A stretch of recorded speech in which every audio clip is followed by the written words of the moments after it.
ഒരു ചെറിയ ഗ്രാമത്തിൽ വിശന്നു വലയുന്ന രണ്ട് സുഹൃത്തുക്കളുണ്ടായിരുന്നു. സ്നേഹവും പ്രതീക്ഷയുമല്ലാതെ അവർക്കൊന്നും തന്നെ ഉണ്ടായിരുന്നില്ല. ഒരു ദിവസം മാജിക് വന്നെത്തി. എല്ലാം മാറ്റിമറിക്കാൻ കഴിയുന്നൊരു സമ്മാനം.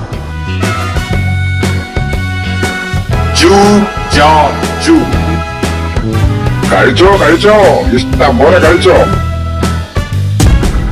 പക്ഷേ മാജിക് സംഭവിക്കുന്നിടത്ത് അപകടവും പിന്നാലെ വരും.